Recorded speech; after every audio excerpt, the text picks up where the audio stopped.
Joining me now, Chinese artist and dissident Ai WeiWei in the studio. Thank you very much for coming in, Ai WeiWei. We just heard Yang Wang there. Punishment will only be a matter of time. Is this Beijing's way of telling protesters that the Beijing government can step in directly to stop them? Well, at least it tells the inner truth of what's in their mind. They've been doing that since decades. If it happens in any place within the land of China, they will do it. They'll crash it with tanks or military or whatever they have, and they can be very brutal and very bloody. But this is Hong Kong, so they are really bluffing. The situation is much beyond they can imagine. And those young people are not scared. They're not easily, to be fooled or to, this is their life struggle.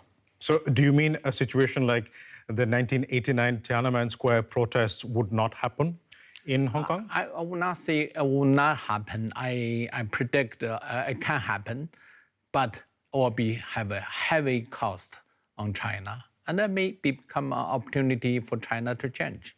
But do you think China worries about this cost? China worries deeply, and they never facing problem as such. It's interesting a game. It's not. It's supposed to be one country, two system, and that card they played very well till today.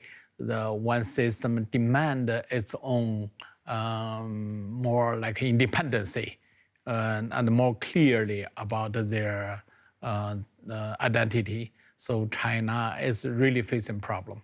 But what is the next move of the Hong Kong government, for instance? If the Beijing government is facing a problem, what does the Hong Kong government do next? What are its options? The problem is, in reality, there's no such thing as a Hong Kong government. Hong Kong government serves as a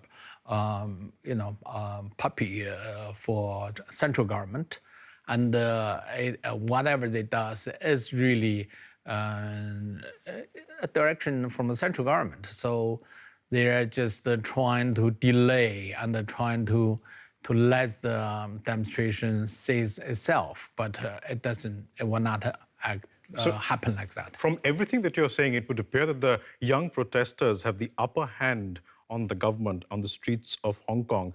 You yourself have been incarcerated by the Chinese government in the past and in a way understand how the Chinese government thinks. What are the debates, what are the discussions, if at all, happening in Beijing, or for that matter in Hong Kong, if I can put it that way, about how to end this? So far, it's deadlock. Beijing will not lose its face, and they cannot allow the Hong Kong government to accept the Hong Kong young people's very rational demanding, to not to call it as a riot, to release all those peaceful demonstrators, and to have some kind of election. And it seems China never had this kind of tradition to listen to demonstrators. They have no way even to negotiate anything. So it's very, very difficult. So we're in uncharted waters, is that what you're saying? Yeah, for both sides, it's very difficult. I just want to go back to a term you used. You call them peaceful demonstrations. You call them peaceful demonstrators.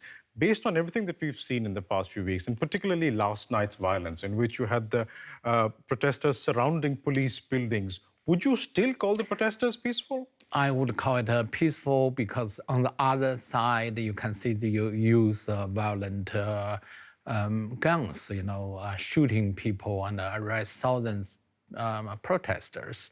And, they are initiating some kind of violence. But for Hong Kong protesters, they throw some umbrellas or water bottles. I think that's as peaceful you can see when 1 million people demonstrate on the street. I mean, this is most rational.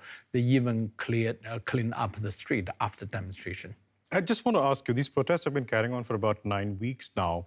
Do you think, in your view, they have done something to the psyche of the people of Hong Kong? Has this been a tipping point? Have things changed in Hong Kong?